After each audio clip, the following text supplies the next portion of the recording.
Fiona was considered. She hated being an ogre. She believed that she was too good to be an ogre since she was a princess, and she hated being an ogre even though she was only an ogre half of the day.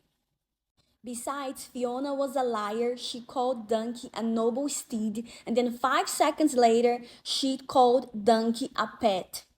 And in the middle of their journey to the Lord Farquaad kingdom, when Donkey figured out that Fiona was half ogre, Donkey advised Fiona to leave, not marry Lord Farquaad, and live half ogre and half human.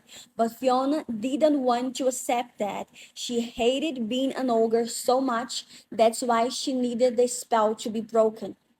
Fiona was so weak that she couldn't even take being an ogre half of the day. Meanwhile, Shrek was ugly 24/7 and he was not complaining.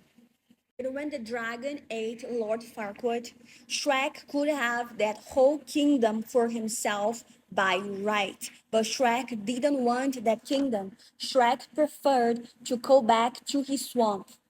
In fact, Shrek was so humble that he didn't even want to be part of the royal family of Fiona's parents.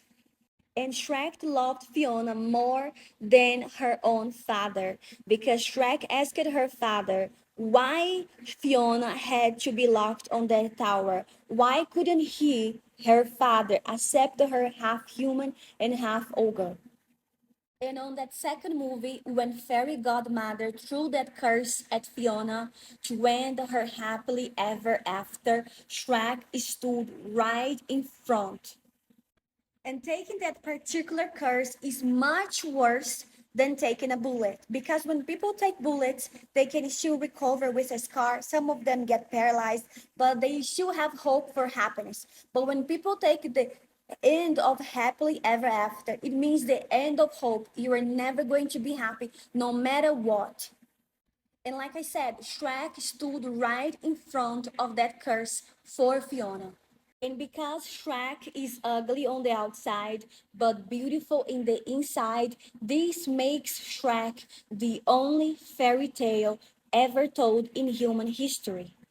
Because in real life, people are just as ugly on the outside as they are on the inside. According to my life experience, the worst people that I've ever met who were thieves, who were liars, dishonest, envious, all of them were very ugly on the outside as well. It is the fact that they are ugly on the outside and that corrupts who they are in the inside. And from now on, I want you to observe this in your